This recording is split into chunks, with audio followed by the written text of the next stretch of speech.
Hello students, good morning students. आज हम exercise 5.3 का क्वेश्चन नंबर 3 करने वाले हैं।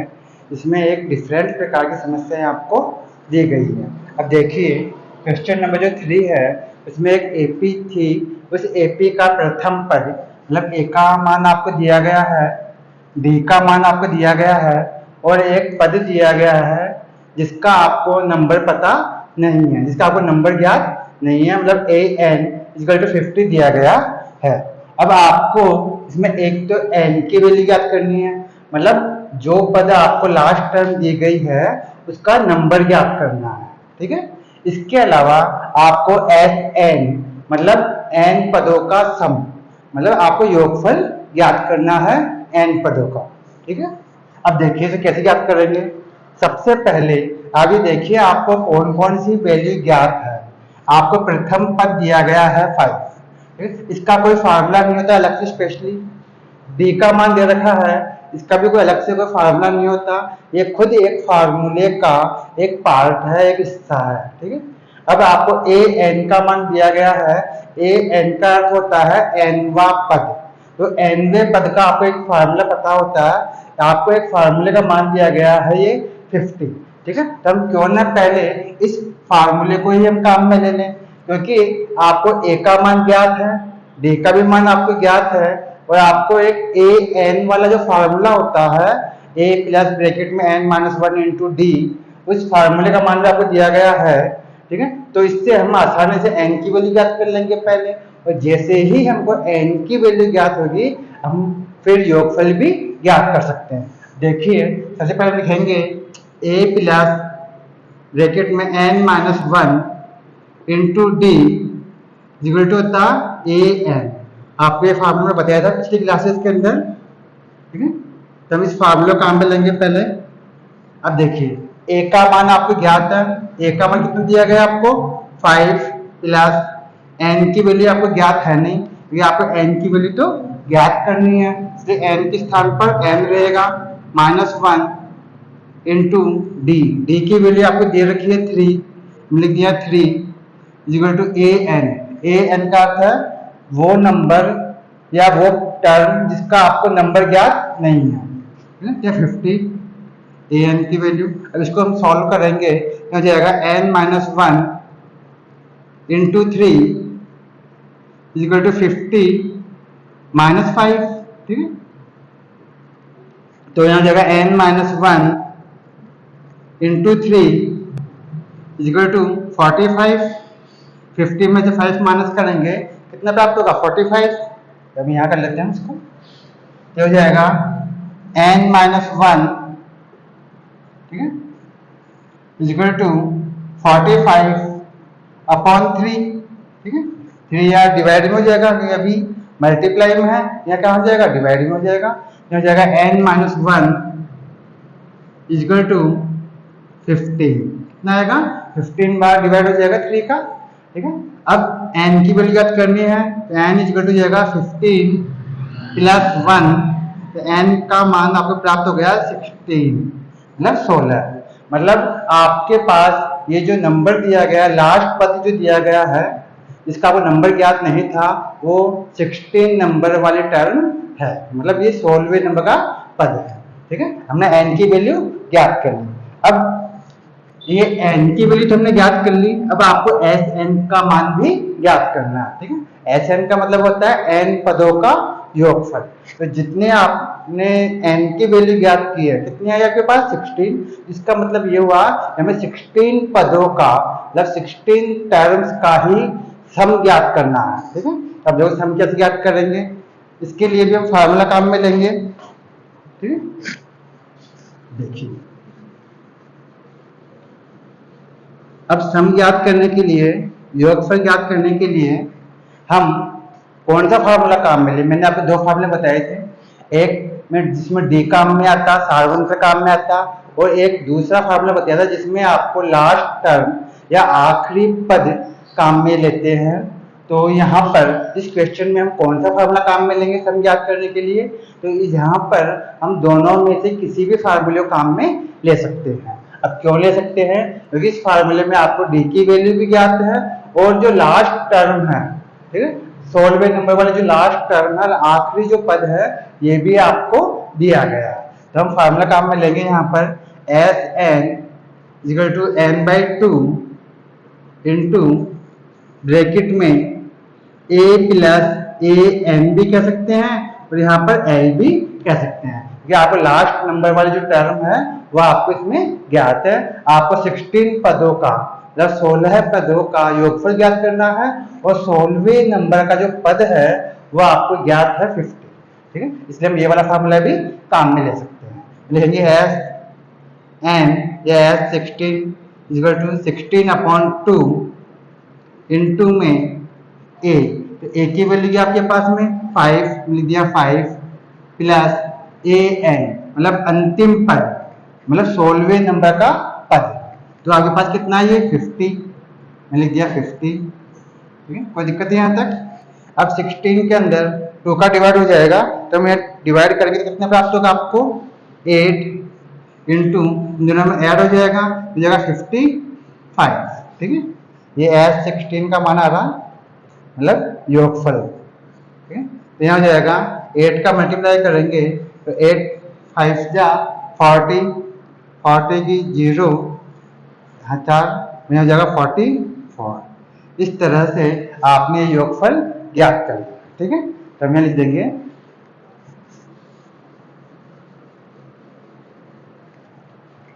अतः जो n की वैल्यू है वो तो कितनी प्राप्त हुई थी आपको 16, और जो एस एन की वैल्यू है वो आपको कितना प्राप्त हुआ 440, ठीक है। इस तरह से हमने आंसर प्राप्त कर लिए दोनों, ठीक है। एन की वैल्यू भी ज्ञात कर ली और योगफल भी ज्ञात कर लिया। यहाँ तो कोई दिक्कत है आपको, समझ में आ गया, ठीक है। अब हम आते हैं नेक्स्ट क्वेश्चन पर, साफ कर दें।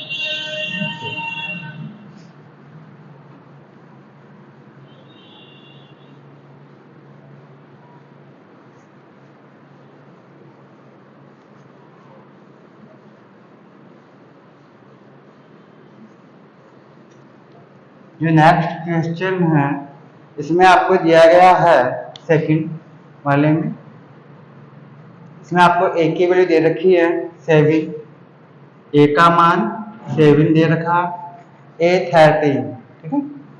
13 नंबर वाली जो टर्म है वो आपको दे रखी है 35,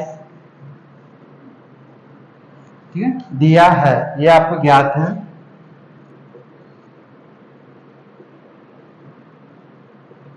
अब आपको इसके अंदर क्या ज्ञात करना है, एक तो डी, तो डी और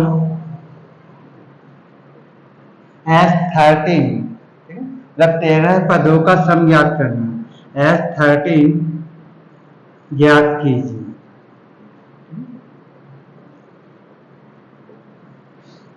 ये आपके पास क्वेश्चन नंबर सेकंड है। इसमें आपको एक तो ए का मान दिया गया है 7, एक आपको 13 नंबर वाली टर्म ज्ञात है, मतलब 13वें नंबर का पद दिया गया है 35। अब इस क्वेश्चन के अंदर आपको एक तो डी की वैल्यू ज्ञात करनी है, मतलब सारवंत्र ज्ञात करना है, और एक 13 पदों का सम ज्ञात करना, मतलब योगफल ज्ञात करना है 13 टर्म्स का, ठीक है। अब कैसे ज्ञात करेंगे, देखिए आपको इसके अंदर 13 नंबर वाला पद दिया गया है, तो हम लिखेंगे यहाँ पे A13 इक्वल टू 35 दिया गया है। तो अब 13वें नंबर वाला जो पद है इसका व्यापक रूप आपको ज्ञात होगा। इसका व्यापक रूप क्या होता है, तो हम लिखेंगे यहाँ पर A plus 12D equal to 35। अब आपको चूंकि A का मान ज्ञात है पहले से, A का मान आपको दिया हुआ है यहाँ पर, ठीक है, कितना दिया गया A का मान 7, तो क्यों ना हम इस समीकरण के अंदर A की वैल्यू पुट कर दें। तो जैसे ही हम A की वैल्यू पुट करेंगे तो हम D का मान आसानी से ज्ञात कर पाएंगे। लिखेंगे A इक्वल टू 7 रखने पर इस समीकरण में A के स्थान पर 7 रख देंगे, तो A के स्थान पर हम करेंगे 7, यह हो जाएगा 7 प्लस 12D इक्वल टू 35। अब डी का मान ज्ञात करना, इसलिए 7 को राइट साइड लेके जाएंगे, हो जाएगा 12d इक्वल टू 35 माइनस का 7, यहाँ कर लेते हैं। अब देखिए तो यह जगह 12d इक्वल टू 35 में से हम 7 को लेस करेंगे तो आपको प्राप्त होगा 28। कितना प्राप्त हुआ? 28। अब d का मान ज्ञात करेंगे तो d इक्वल टू हो जाएगा 28 अपॉन 12। अब 28 और 12 ये दोनों आसानी से 4 से डिवाइड हो जाएगी। इन दोनों को हम 4 से डिवाइड कर लेते हैं, ये हो जाएगा 4 7 जा 28 और 4 3 जा 12। इस तरह से आपने डी की वैल्यू ज्ञात कर ली। यहाँ तो कोई दिक्कत है आपको? समझ में आ गया? ठीक है, ये हमने डी का मान ज्ञात कर लिया। अब आपको 13 पदों का, ठीक है, सम ज्ञात करना है। ठीक है, अब 13 पदों का सम कैसे ज्ञात करें अब? ठीक है, तो सम ज्ञात करने के लिए आपके पास दो फार्मूले हैं। ठीक है, एक फार्मूला जिसमें डी काम में आता है और दूसरा फार्मूला वो है जिसमें आपको लास्ट टर्म मतलब आखिरी पद काम में आता है। तो अब देखिए आपको 13 पदों का सम ज्ञात करना है। कितने पदों का? 13 मतलब 13 पदों का योगफल ज्ञात करना है। अब यदि आपको 13वें नंबर का पद दिया हुआ हो या ज्ञात हो तब तो आप इसमें अंतिम पद वाले फार्मूले काम में ले सकते हैं, अदरवाइज आपको डी वाला फार्मूला काम में लेना पड़ेगा। लेकिन यहाँ पर हमें 13 नंबर वाली टर्म मतलब 13वें नंबर वाला जो पद है 35 वो हमें ज्ञात है पहले से, इसलिए क्वेश्चन के अंदर हम अंतिम पद वाले फार्मूले को काम में ले सकते हैं। लिख देते हैं यहाँ पर S N equal to N by 2 into question में ए प्लस एन। ठीक है, अब आप कहेंगे ये फार्मूला कैसे काम में ले लिया आपने? जिसमें लास्ट पद काम में आता तो आपको कितने पदों का योग ज्ञात करना है? 13 पदों का, है ना, 13 पदों का योग ज्ञात करना है। और जो 13वें नंबर वाला जो पद होगा वो हमें पहले से ही ज्ञात है, मतलब लास्ट पद आपको पहले से दिया गया है। ठीक है, तो हम ये फार्मूला काम में ले लेते हैं, इससे आसानी से इजीली आपको योगफल प्राप्त हो जाएगा। तो समझ में आ गया इतना? या साफ कर दे?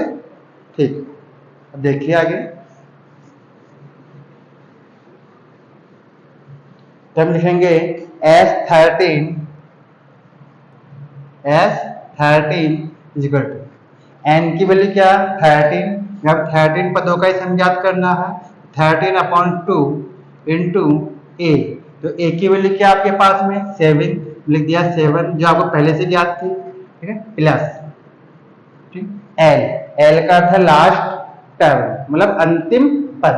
तो हम 13 पदों का योगफल ज्ञात कर रहे हैं यहाँ पर, तो आपको 13वें नंबर का पद दिया हुआ है 35, समझिएगा 35। कोई दिक्कत है?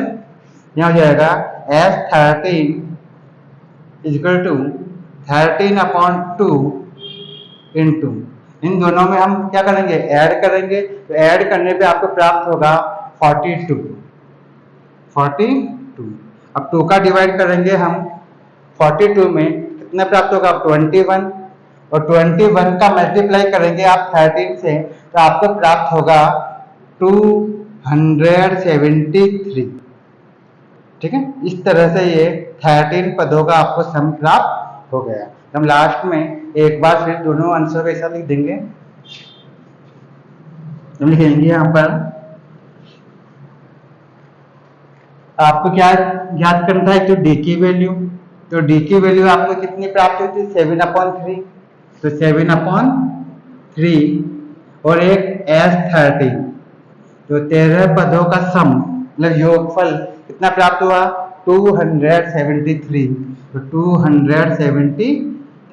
तो इस तरह से ये हमने दोनों वैल्यूज याद कर ली और हम आंसर हो गया। कोई दिक्कत है इस क्वेश्चन में? ठीक है, अब हम आते हैं क्वेश्चन नंबर 3 पर। ठीक है, साफ कर दे? ठीक है,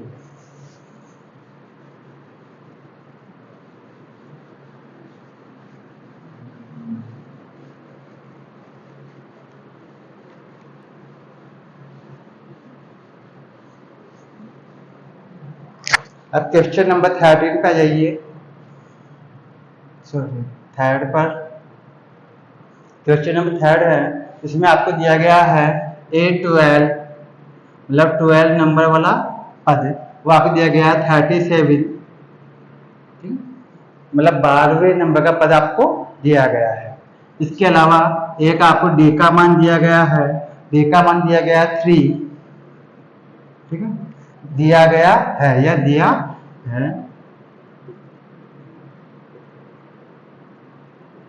अब आपको ज्ञात क्या करना है, इसमें A और S12 ज्ञात करना है।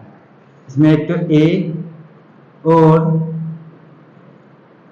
S12 मतलब 12 पदों का सम, सम ऑफ 12 डिजिट्स ज्ञात कीजिए, ठीक है, ये आपको ज्ञात करना है। अब देखिए कैसे ज्ञात करेंगे हम। इसमें भी आपको 12 नंबर वाली टर्म दी गई है, मतलब 12वें नंबर का आपको पद दिया गया है। लिखेंगे यहाँ पर A12 इक्वल टू 37, ये आपको पहले से ही ज्ञात है। तो आप 12 नंबर वाली जो टर्म होती है इसका व्यापक रूप क्या होता है, तो लिखेंगे A प्लस 11D। मैंने इसका व्यापक रूप लिख दिया क्योंकि आपको 12 नंबर वाली टर्म ज्ञात थी, इसका व्यापक रूप हो गया A plus 11D equal to 37, ठीक है। अब देखिए अगर इसके अंदर D के स्थान पर आपको D का मान दिया गया पहले से 3, अगर हम D के स्थान पर D की वैल्यू पुट कर दे तो आपको A का मान ज्ञात हो जाएगा। तो हम बड़ी आसानी से आगे के पद ज्ञात कर सकते हैं। आपको A का मान भी इसमें ज्ञात करना था। इसमें D के स्थान पर D की वैल्यू पुट करेंगे हो जाएगा A प्लस 11 इंटू 3, D का मान क्या 3, ये 3 इक्वल टू 37, ये जगह A प्लस 11 का मल्टीप्लाई 3 से करेंगे 33 इक्वल टू 37, यह जगह A इक्वल टू 37 माइनस 33, ठीक है। तो 37 में से 33 को हम माइनस करेंगे तो आपको प्राप्त हो जाएगा A का मान 4। कितना प्राप्त हुआ, 4 प्राप्त हो गया। यहाँ तक कोई दिक्कत है, समझ आ गया। तो हमने ये इस तरह से A का मान ज्ञात करेंगे। अब आपको 12 पदों का मतलब 12 पदों का सम भी ज्ञात करना है, मतलब योगफल ज्ञात करना है 12 पदों का, जो कि आपको मतलब ज्ञात करने के लिए दिया गया है। अब आपको 12वें नंबर का पद अगर आपको ज्ञात है तब तो हम L वाले फार्मूले काम में ले सकते हैं योगफल के लिए, ठीक है। और अगर आप चाहें तो इसमें D वाले फार्मूले को भी काम में ले सकते हैं, ठीक है। लेकिन अभी फिलहाल हम 12वें नंबर का पद आपको ज्ञात है और आपको 12 पदों का ही योगफल ज्ञात करना है, इसलिए हम L वाले फार्मूले को काम में ले रहे हैं, ठीक है। लिखेंगे Sn equal to n/2 into में A प्लस L अंतिम पद, L का अर्थ क्या होता है अंतिम पद, और आपको अंतिम पद यहाँ पर दिया गया है क्योंकि आपको 12 पदों का ही सम ज्ञात करना है और 12 नंबर वाला पद आपको पहले से ही दिया गया है। लिखेंगे S12 इक्वल टू n की वैल्यू 12/2 इंटू A। तो A का मान कितना दिया गया आपको दिया हुआ नहीं था, हमने ज्ञात किया था। A का मान कितना दिया हुआ 4, जो हमने ज्ञात किया अभी 4 प्लस अब L का अर्थ है लास्ट टर्म, ठीक है। तो कौन सी टर्म, लास्ट टर्म होगी 12 नंबर वाली। तो आपको 12 नंबर वाला पद ज्ञात है पहले से ही 37, मैंने लिख दिया 37, ठीक है। अब 12 के अंदर 2 का डिवाइड हो जाएगा, लिखेंगे यहाँ पे 6 इंटू में इन दोनों में क्या होगा ऐड होगा, कितना जाएगा यहाँ पर 41 हो गया 41। ये S12 का मान आ रहा, जो 12 पदों का सम S12 इक्वल टू, अब 6 का हम मल्टीप्लाई करेंगे इससे तो आपको प्राप्त होगा 246। इस तरह से हमने A की वैल्यू भी ज्ञात कर ली जो कि 4 आई, और 12 पदों का जो सम है तो योगफल है वो भी हमने ज्ञात कर लिया। जो कि आया 246। इसको भी हम लिख देते हैं एक बार। यहाँ तक कोई दिक्कत है आपको? ठीक, तो लिखेंगे यहाँ पर, अतः ए का मान आपको प्राप्त हुआ 4, और जो S12 है, 12 पदों का जो सम है वो आपको प्राप्त हुआ 246। तो इस तरह से हमारे आंसर प्राप्त हो। कोई दिक्कत है? समझ में आ गया? साफ कर दें? ठीक है। अब देखिए क्वेश्चन नंबर 4 पे हम आते हैं।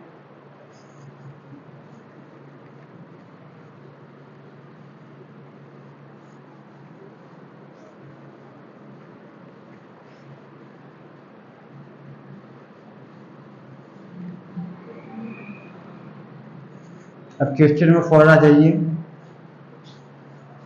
इसमें भी आपको एक एपी के अंदर, फोर्थ वाले में भी एक तो थर्ड नंबर वाली टर्म दी गई है, A3 का मान दिया गया है। A3 मतलब थर्ड नंबर वाली टर्म वो आपको दी गई है 15। इसके अलावा आपको S10 मतलब 10 पदों का सम, S10 का मान आपको दिया गया है 125। अब इसके अंदर आपको एक तो डी की वैल्यू ज्ञात करनी है, ये तो आपको दिया है, ठीक है, ये तो हमें ज्ञात है, ठीक है। अब आपको क्या ज्ञात करना है इसमें? एक तो डी और मतलब साधारण तक ज्ञात करना है, और एक 10वें नंबर का पद ज्ञात करना है, A10, A10 ज्ञात कीजिए। अब देखो इसको कैसे ज्ञात करेंगे हम, ये आपको ज्ञात करना है। अब देखिए, सबसे पहली बात तो ये है कि आपको थर्ड नंबर वाले टर्म ज्ञात है, ठीक है, तो इससे एक इक्वेशन तैयार कर सकते हैं हम। तो देखिए A3 इक्वल टू 15 आपको ज्ञात है, दिया गया है। अतः हम A3 मतलब तीसरे नंबर वाले पद का अगर व्यापक रूप लिख दे इसके स्थान पर, तो एक इक्वेशन आपको तैयार हो जाएगी। तो लिखेंगे A3 का व्यापक रूप होता है A plus 2D equal to 15। इस तरह से ये आपने फर्स्ट इक्वेशन तैयार कर ली। कोई दिक्कत है?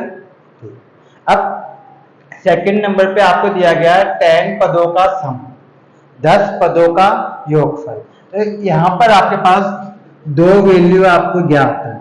एक तो योगफल आपको पता है जो कि 125 है। दूसरा आपको n की वैल्यू ज्ञात है कि यहाँ पे कितने पदों का ये योगफल दिया गया है। आपको यहाँ पे 10 पदों का मतलब 10 टर्म्स का आपको योगफल दिया गया है, और आपको डी की और ए की वैल्यू हमको पहले ज्ञात करनी है। तो इसके अंदर भी हम इक्वेशन बना लेंगे। अब आप बोलेंगे इसमें कौन सा फार्मूला काम में लें, ठीक है, तो इसमें हम डी वाले फार्मूले को काम में लेंगे। और डी वाले फार्मूले को इसलिए काम में लेंगे क्योंकि एक तो आपको डी का मान ज्ञात करना है, दूसरा कारण यह है कि हमने जो फर्स्ट इक्वेशन बनाई है इसमें भी आपके पास डी आ रहा और एक ए आ रहा, ठीक है, इसलिए हम डी वाले फार्मूले को काम में लेंगे। मैं लिखा है यहाँ पे n/2 इंटू ब्रैकेट में 2a plus n-1 into D, ठीक, इक्वल टू क्या होता है? ऐसा नहीं, किसका फार्मूला होता है? n पदों का सम ज्ञात करने का, ठीक है। आपको योगफल दिया गया था पहले से ज्ञात है, इसलिए मैंने इसमें Sn को पहले से ही राइट साइड में लिख दिया क्योंकि मुझे इसकी वैल्यू ज्ञात है, ठीक है। अब देखिए n, तो n की वैल्यू क्या है आपके पास में? तो हम कहेंगे यहाँ पे n की वैल्यू है 10 क्योंकि आपको 10 पदों का सम ज्ञात है, तो 10/2। यहाँ पे n की वैल्यू छिपी हुई है, S10 लिखा हुआ ना, इसका अर्थ क्या होता है? 10 पदों का योगफल यानी सम। तो 10/2 इंटू ब्रैकेट में 2a, क्योंकि आपको a का मान ज्ञात है नहीं, तो 2a के साथ 2a ही रहने देंगे हम, 2a प्लस अब n, तो n का मान क्या है यहाँ पे? 10 देंगे, 10-1 इंटू डी। अब आपके पास डी की वैल्यू आपको ज्ञात है, तो हमें डी की वैल्यू भी ज्ञात नहीं है, तो हम डी के स्थान पे डी ही छोड़ देंगे इसी में से, ठीक है। इक्वल टू एस एन, तो एस एन का अर्थ है योगफल, तो योगफल कितना दिया गया आपके पास 125। यहाँ तक कोई दिक्कत है आपको? मैंने इस फार्मूले के अंदर वैल्यू पुट कर दी, एक तो योगफल वाली और एक एन की, ठीक है। अब देखिए, अब आप 2 का डिवाइड करेंगे 10 में, कितने टाइम जाएगा? 5 टाइम। यहीं कर लेते हैं हम। अब देखिए 2 का डिवाइड 10 में किया तो कितना आया? 5 इंटू ब्रैकेट में 2a का 2a प्लस 10 में से 1 माइनस करेंगे आप तो कितना प्राप्त होगा आपको? 9 प्राप्त होगा। लेंगे यहाँ पे 9d इक्वल टू 125। अब इस 5 को यहाँ से हटाएंगे तो ये इधर डिवाइड के रूप में हो जाएगा, क्योंकि यहाँ भी मल्टीप्लाई के रूप में है ना, यहाँ हो जाएगा 2a plus 9d equal to 125 upon 5। यहाँ तक कोई दिक्कत है आपको? समझ में आ गया? ठीक। अब यहाँ जाएगा 2a plus 9d equal to 5 का इसके अंदर हम डिवाइड करेंगे तो आपको प्राप्त होगा 25। कितना प्राप्त होगा? 25। अब देखिए इस तरह से आपके पास समीकरण नंबर 2 आ गया। कौन सा समीकरण आ गया? ये समीकरण नंबर 2 आ गया। अब आप समीकरण फर्स्ट और सेकंड इन दोनों समीकरणों को आप चाहे तो विलोपन विधि से भी सॉल्व कर सकते हैं और आप चाहे तो इसे प्रतिस्थापन विधि से भी सॉल्व कर सकते हैं, ठीक है। अब देखिए अभी फिलहाल हम इसको विलोपन विधि से सॉल्व करते हैं। तो विलोपन विधि से सॉल्व करने के लिए यहाँ पे देखिए कौन सा टर्म एक समान है, मतलब एक जैसा है। तो यहाँ पे a दिया गया है जबकि यहाँ पे 2a दिया गया है, ठीक है। यहाँ पे 2a है और यहाँ पर सिंगल a है। तो हमें कोई एक टर्म पहले बराबर करनी होगी, तभी हम विलोपन विधि से इसको सॉल्व कर सकते हैं। तो हम क्यों न इस a का पद आपस में बराबर कर ले। यहाँ पे 2a दिया गया है ना, तो इसलिए हम समीकरण फर्स्ट को 2 से मल्टीप्लाई कर लेते हैं, ठीक है। मैं लिखा समीकरण 1 को 2 से मल्टीप्लाई करने पर, 2 से मल्टीप्लाई मतलब गुणा करने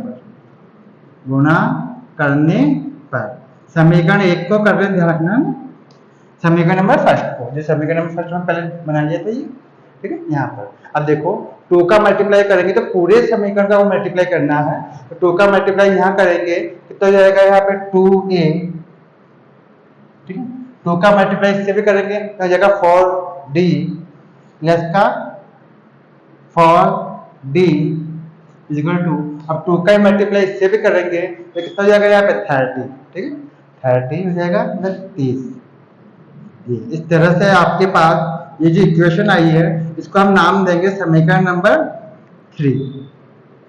इक्वेशन नंबर 3 हो गई। अब देखिए इक्वेशन नंबर जो 2 और जो 3 है इन दोनों में हमने a वाला पद, जो a वाली टर्म थी उसको मैंने एक समान कर लिया, बराबर कर ली, यानी इक्वल कर लिया, ठीक है। अब हम आसानी से समीकरण 2 और 3 को लेके विलोपन विधि से d का मान ज्ञात कर सकते हैं।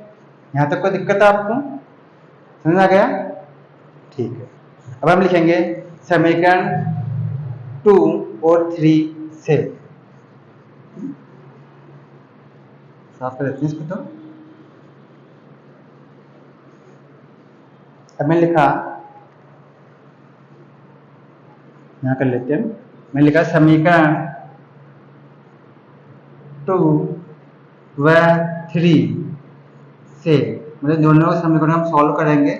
आप किसी भी एक इक्वेशन को पहले लिख लीजिए, तो पहले मैं इसको लिख लेता हूँ थर्ड को। लिखा 2a plus 4d equal to 30। ये कौन सी इक्वेशन आपके पास में? इक्वेशन नंबर थर्ड है। और सेकंड क्या आपके पास में? 2a plus 9d equal to कितना दिया गया आपके पास में? 25 दिया, 25। ये आपके पास इक्वेशन नंबर 2 आ गया। अब यहाँ पर हम इन दोनों में घटाव करेंगे क्योंकि यहाँ पे दोनों के साइन एक जैसे हैं। मैंने आपको पिछली क्लास में बताया था विलोपन विधि के बारे में कि किस प्रकार से इसको सॉल्व करते हैं। तो यहाँ पे साइन चेंज करने के लिए हम लिखेंगे घटाने पर। क्या करेंगे यहाँ पे? घटाव मतलब सब्सट्रैक्शन करेंगे, ठीक है, घटाने पर। अब यहाँ साइन चेंज करने होंगे, यहाँ माइनस का हो जाएगा, ये भी माइनस का हो जाएगा, ये भी माइनस का हो जाएगा। अब 2a से 2a आपके आसानी से कट जाएगा क्योंकि एक प्लस का 2a है और एक माइनस का 2a है। यहाँ पे 9d अब माइनस का है, इस पुराने चिन्ह पर आपको ध्यान नहीं देना। 9d यहाँ पे माइनस का है जबकि 4d प्लस का है। इन दोनों में क्या होगा? घटाव होगा, और घटाव करने पर आपको प्राप्त होगा माइनस का 5d। यहाँ भी दोनों में क्या होगा? घटाव होगा, सब्सट्रैक्शन होगा। तो 30 प्लस का है और 25 माइनस का है, तो इन दोनों में सब्सट्रैक्शन करने पे आपको 5 प्राप्त होगा प्लस का, ठीक है। यहाँ हो जाएगा d equal to 5 upon minus 5, ठीक है। तो आपको d की वैल्यू प्राप्त हो जाएगी माइनस का 1। यहाँ साफ कर दें, कोई दिक्कत है? ठीक।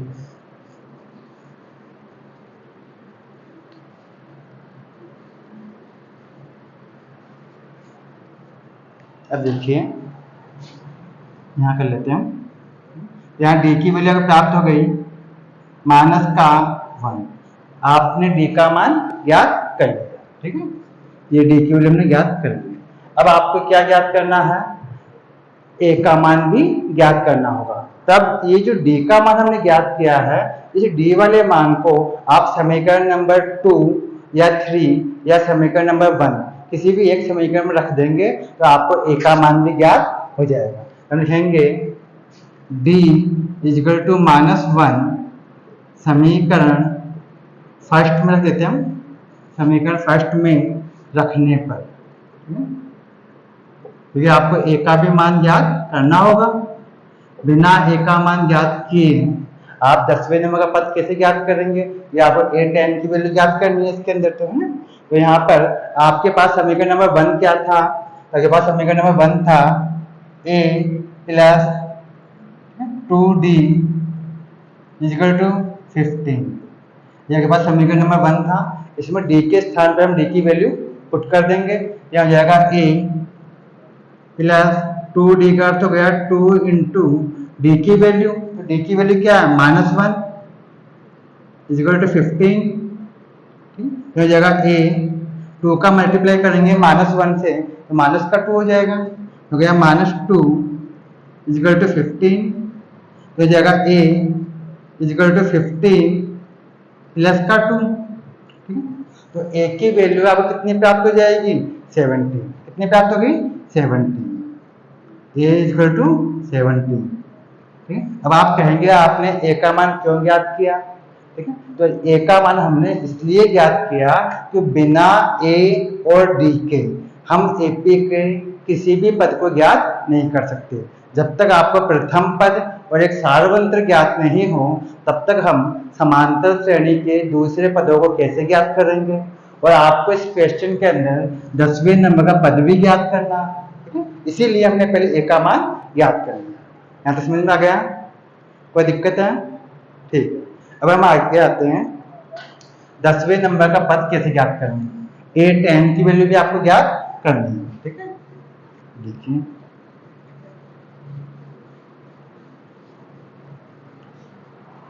अब आपको 10वें नंबर पद ज्ञात करना है तो हम मानक रूप से मतलब व्यापक रूप से भी ज्ञात कर सकते हैं और आप चाहें तो an वाले फार्मूले को भी काम में ले सकते हैं। अभी फिलहाल आप यहाँ पर हम मानक रूप लगा रहे हैं तो a tan का जो व्यापक रूप है मतलब इसका मानक रूप भी कहते हैं, वो क्या होता है? a plus 9d। ये आपके पास व्यापक रूप होता है 10वें पद का, ठीक है। तो ये लिखेंगे a tan equal to a का अर्थ होता है प्रथम पद। तो प्रथम पद आपको क्या दिया गया? 17 जो हमने अभी ज्ञात किया, 17 प्लस 9d क्या अर्थ हो गया? 9 इंटू डी की वैल्यू। तो डी की वैल्यू हमने क्या ज्ञात की थी? -1 लिख दिया, माइनस का 1, ठीक। अब यहाँ हो जाएगा 17 और ये 9 का मल्टीप्लाई करेंगे 1 से तो 9 1 या 9, लेकिन माइनस का 9 हो जाएगा। क्या हो जाएगा, माइनस का 9, ठीक है। तो यहाँ जगह a10 इजिकल टू 17 में से 9 को हम माइनस करेंगे, आपको प्राप्त कितना प्राप्त होगा, 8। कितना प्राप्त होगा, 8 प्राप्त होगा प्लस का। तो इस तरह से हमने ये 10वें नंबर का पद भी ज्ञात कर लिया है और डी का मान भी ज्ञात कर लिया। तो डी का मान आपसे पूछा गया था, जो हमने ये ज्ञात कर लिया -1, और एक 10वें नंबर का टर्म, 10वें नंबर वाला पद, ये हमारे पास आ गया 8। कोई दिक्कत है, समझ में आ गया, साफ कर दें, ठीक। अब देखिए क्वेश्चन नंबर 5।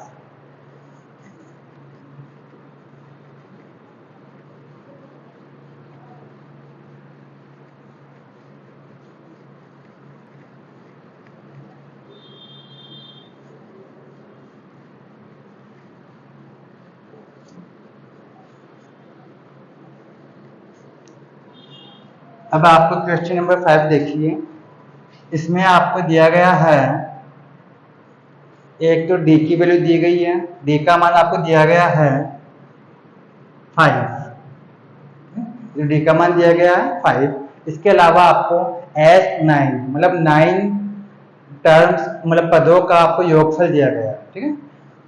तो यहाँ दिया गया है S9 इक्वल टू 75, 9 पदों का जो योगफल है वो कितना है, 75 दिया गया है, ये आपको ज्ञात है। अब आपको ज्ञात क्या करना, एक तो ए की वैल्यू ज्ञात करनी है, तो आपको ज्ञात करना है तो ए और एक A9, ठीक है, 90 नंबर का पद ज्ञात करना है, ज्ञात करना A9, आपको ज्ञात कीजिए।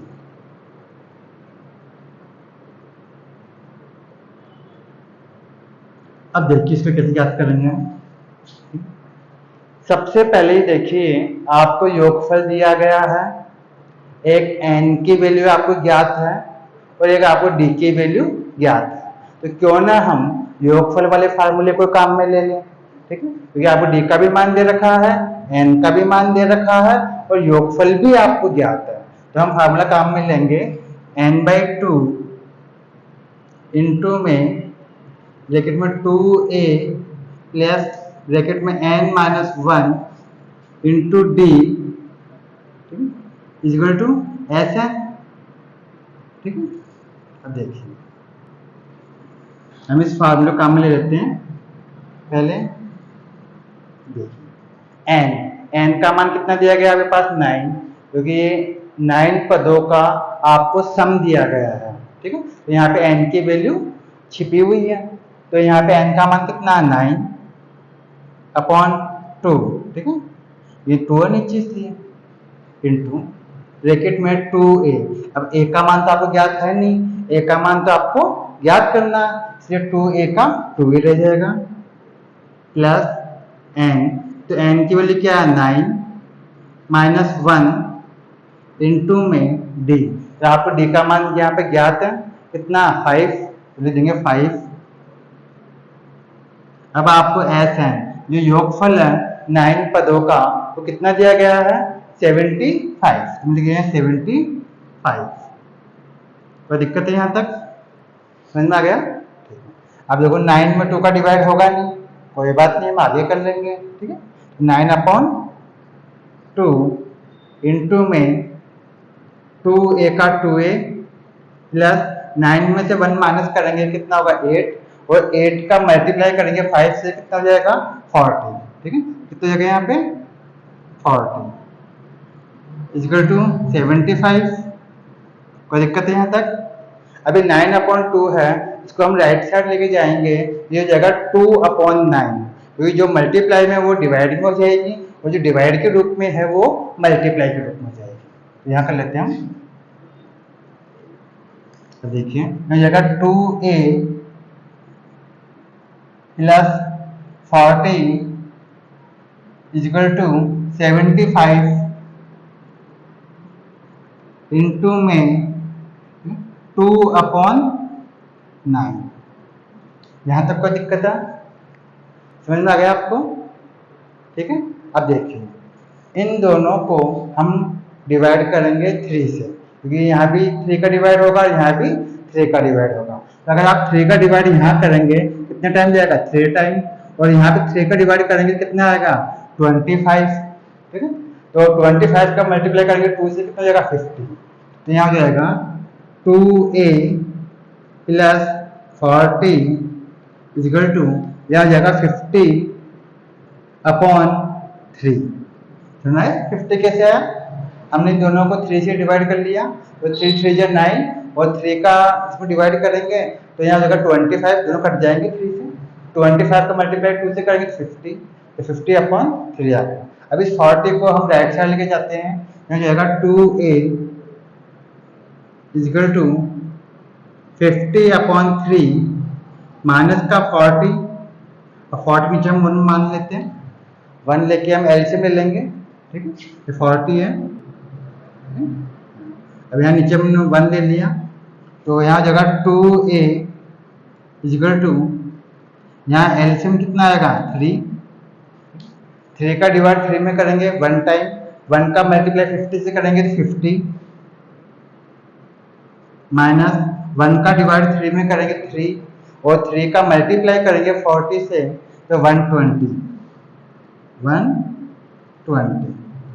कोई दिक्कत है यहाँ तक?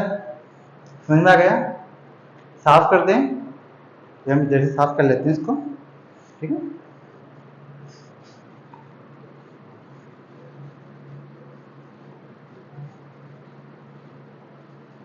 अब देखिए आगे यह हो जाएगा 2a, इसको यहाँ कर लेते हैं, तो जाएगा 2a इक्वल टू, इन दोनों में क्या होगा?